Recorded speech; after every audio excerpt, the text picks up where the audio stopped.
Fala pessoal, beleza? Nesse vídeo eu quero trazer para vocês aqui qual que é a minha preferência pessoal entre você atuar em Research Sell Side ou Research Buy Side. Quem não sabe como funcionam essas áreas, basicamente Research Sell Side você trabalha para uma empresa fazendo análise de ativos, pode ser Equity Research, análise de ações, pode ser Credit Research, menos comum, mas você analisa crédito, ou algum outro ativo, talvez pode ser macro, pode ser até recentemente de cripto, talvez não recomendaria tanto. Enfim, tem outras derivadas, mas o principal seria equity, talvez crédito também, tá? Macro também tem algumas oportunidades, mas aqui eu diria que basicamente o principal seria a parte de equity. Tá? Então, no sell side você faz análises e você vende para um público essa análise. Basicamente, dois grandes lugares você pode trabalhar, ou num banco ou numa casa de análise independente. Tá? Seriam as duas grandes posições mais comuns de você atuar em research, e é que eu quero falar de você atuar em banco, tá? Que eu acho que é onde moram as grandes oportunidades. Casa de análise acaba sendo muito mais um lance de marketing do que qualquer tipo de aprofundamento de análise na minha leitura. Pode ter gente que discorda, mas eu vejo muito essas casas de análise independentes tal como uma casa de marketing de qualquer tipo de outra coisa, tá? Então, aqui, quando eu estou fazendo a comparação, eu comparo com uma vaga porrada que seria um research sell side de bancão, tá? E o research buy side, basicamente, é você fazer algo similar, você faz a análise, só que ao invés de você vender o relatório para o cliente dessa entidade, ler-se o banco ou a casa de análise, você faz análise para um gestor de portfólio tomar uma decisão de alocação do recurso do cotista do fundo. Então, você tem lá um fundo de investimentos, por exemplo, ou uma carteira administrada, mas vamos falar aqui o exemplo de fundo, que talvez seja mais comum, e onde moram as melhores vagas. Então, você tem lá o cotista do fundo que ele quer rentabilizar a grana dele, o investimento, ele coloca a grana, ele compra a cota do fundo, a grana entra na conta do fundo, aí você tem uma equipe de gestão que é composta pelo gestor e os analistas que apoiam aqui as análises das teses e tudo mais, não só o que já está alocado na carteira, mas também novas alocações, dentre outras estruturas da asset, mas focar aqui no principal, que seria onde eu estou comparando, que seria a posição de análise, tá? Se ser um analista de uma asset, ou seja, cara, ser um analista de uma asset ou trabalhar em research buy side são coisas equivalentes, tá? E eu quero comparar aqui e falar minha opinião pessoal do que eu acho que é melhor, tá? E aqui é importante falar que a minha opinião vai mudar um pouco de acordo com o momento que você está na sua carreira, mas independentemente, eu acho que a melhor posição seria o Research by Side, minha preferência pessoal. Vou trazer aqui para vocês os motivos do porquê que eu prefiro o Research by Side. Tá? A primeira e talvez a principal coisa é que os incentivos estão mais alinhados by side. O que eu quero dizer com os incentivos? Esse é um negócio que é muito importante entender para qualquer coisa na sua vida, coisa que Charlie Munger falava muito. Não sabe quem é o braço direito lá, era o braço direito do Warren Buffett lá, infelizmente faleceu recentemente, mas os aprendizados deles seguem aí com a gente, tá? E esse é um deles, que as pessoas respondem a incentivos. Qual que é o incentivo no buy side? O incentivo basicamente é eu fazer o meu cotista ganhar dinheiro. Tá? E como é que eu faço ele ganhar dinheiro? Eu tenho que acertar a mão na minha gestão de recurso, performando melhor do que o meu benchmark. Então, se eu sou lá um fundo de ações, eu tenho que performar, sei lá, melhor que talvez o Bovespa, talvez melhor que alguma outra métrica, tipo, sei lá, inflação mais 6%, seja lá qual benchmark a gente vai colocar, mas eu tenho que estar performando pelo menos melhor do que a alternativa que ele poderia estar alocando, tá? O custo de oportunidade do dinheiro dele, para que ele fique satisfeito e continue colocando dinheiro ali na asset, tá? E aí, consequentemente, eu consigo cobrar dele a taxa de administração e a taxa de performance, são as duas formas ali que eu consigo ganhar dinheiro com o cara, tá? E mais ou menos resume a isso. Então, assim, qual que é o meu incentivo como gestor ou analista? Cara, eu tenho que a qualquer custo, tá garimpando boas oportunidades no mercado. Então, isso envolve muito estudo, monitoramento e a construção das análises, o incentivo tá muito alinhado. Assim, eu não vou te dizer que não tem conflito no buy side. Tem sim, tá? Tem conflito. Dá um exemplo aqui simples, tá? Pensa que eu sou obviamente tem regulamentação ao redor disso que pode dificultar isso, mas vamos supor, no universo sem regulamentação para facilitar aqui o exemplo. Vamos supor que eu sou lá um fundo, e aí eu tô competindo com o Ibovespa e tal. Cara, fiz uma operação lá que por um motivo, sei lá, XPTO lá, cara, bombou a minha cota e eu consegui criar uma margem muito grande de performance versus o Ibovespa, tá? Qual que seria uma estratégia defensiva e conflitada que eu poderia fazer pensando na minha performance como gestor. Tá? Se eu tô, se o meu benchmark é o Ibovespa, quanto mais minha carteira está igual ao Ibovespa, mais neutro eu tô. Vocês concordam comigo? Porque assim, se o Ibovespa subir, eu vou subir junto com ele. Se o Ibovespa cair, eu vou cair também. Tá? Então, isso até é uma coisa que a gente chama de Index Closed Funding, que é um fundo de índice transvestido de fundo ativo. Isso é coisa que tem muito por aí, tem que ficar esperto, tá? Mas enfim, que é o que? O cara, ao invés de estar fazendo uma gestão ativa, que é o cara usar a mão de obra e a analítica que ele possui para achar teses, garimpar operações para trazer um retorno superior para o cotista dele, na verdade ele está meio que fazendo que nem o Ibovespa, tá? É, e cobrando ali uma taxa de administração e performance é, em patamares ativos. Só faz sentido você pagar mais para o cara, você vai entregar mais, né? Ou vai estar tentando entregar mais. Então, voltando para o meu exemplo aqui, é, um conflito que poderia existir é, cara, eu abri uma margem boa com relação ao Ibovespa, tá? Eu poderia tornar o meu fundo mais similar ao Ibovespa de forma que essa diferença não troque. Pensa assim, eu estou um pouco diferente, esse aqui é meu fundo, esse aqui é o Ibovespa.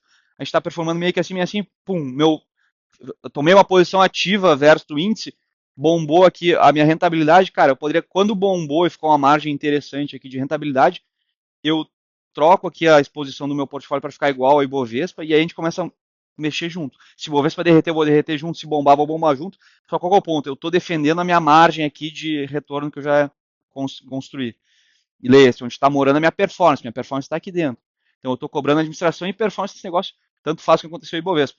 Não acho que é uma coisa boa, existe regulamentação que vai contra esse tipo de coisa, talvez não da melhor forma, mas enfim, existe coisas que tentam mitigar isso, mas esse é um tipo de conflito que pode existir no buy side. Vou dar esse exemplo que o mercado financeiro sempre vai ter algum tipo de conflito, mas eu acho que esse conflito é menos pior do que o outro, que depois eu vou falar aqui no sell side, mas resumindo, eu acho que pelo fato do incentivo ser mais alinhado no buy side, se atuando como analista de um fundo, eu tendo a crer que o seu dia a dia, o seu desenvolvimento e até como você vai conduzir as suas análises no dia a dia, eu acho que é mais interessante porque você está interessado basicamente, cara, eu quero garimpar aqui operações e monitorar para fazer o cotista ganhar dinheiro. Então, eu acho que é uma posição muito nobre, eu acho que talvez uma das posições mais nobres, pô, você ter uma montanha de dinheiro e ter que rentabilizar isso. Tá? Então, eu acho que é uma das posições que, em termos de incentivo que você tem, dinâmica do dia a dia e até as pessoas que você vai estar interagindo, é porrada. Falando no sell side, o que acaba sendo os incentivos? Pô, o incentivo é eu estar vendendo uma análise boa o suficiente para o meu cliente seguir pagando para ter acesso a essa análise. É basicamente isso. Tá? E aí entram alguns conflitos de outros braços de uma instituição que você trabalha, lê-se um banco. A comparação mais famosa a gente tem do famosa Chinese Wall, tá? Que é basicamente uma barreira que é da muralha da China, que não é uma muralha de verdade, quando a gente fala em mercado financeiro, é uma muralha invisível, que é basicamente iniciativas de compliance que dizem que os bancos possuem, tá? De fato, alguma coisa existe, sim, mas na vida real, vocês podem deixar o que vocês acham no comentário, mas eu acho que na vida real acaba que essa barreira não é perfeita, tá? Vou dar o exemplo mais simples que é o seguinte, eu tenho uma divisão de investment banking de um banco atuando na emissão, e a gente tem exemplos reais aqui, não vou nem mencionar nomes aqui para não me complicar nem nada, mas a gente tem exemplos reais, recentes aí, que chega até a ser um pouco cômico, mas vamos lá. Você tem uma divisão de IB de um banco atuando na emissão de ações de uma empresa, tá? E uma empresa talvez com performance questionável, vamos chamar dessa maneira, tá? E aí você tem o braço de research fazendo cobertura desse mesmo ativo. Qual que é o conflito que existe aqui? Cara, em qual multiverso você acha que o research desse mesmo banco aí vai estar falando, cara, não compra essa emissão que é horrível. Nesse eu sei que nesse multiverso que a gente viu, eu sei que não é. Tá? Então por quê? Porque a grana que o cara vai ganhar aqui na emissão está diretamente atrelada a quanto ele vai conseguir captar para a empresa. O cara vai ganhar um FII em cima dessa operação. Então como é que o research do cara vai falar que é horrível? Não vai, tá? No máximo vai passar um pano, vai falar, cara, mais ou menos, tal, tem cuidado com os pontos de risco e tal, mas não vai, não vai. E quando você está no meio desse universo atuando em research, você vai ter esse conflito. Pô, eu vou poder falar de fato o que eu acho aqui? Não sei, não saberia dizer.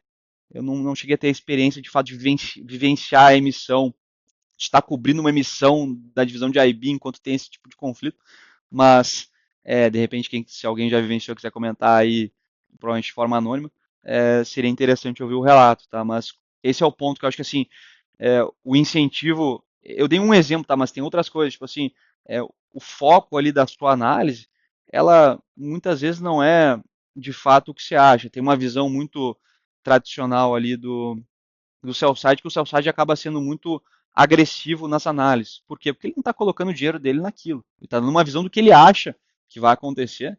Tá? E aí tem um cara muito bom que é o. Bom, eu falo bastante dele, o Taleb, ele fala, cara, dane-se o que você fala, mostra o que você tem comprado. Então, assim, mostra.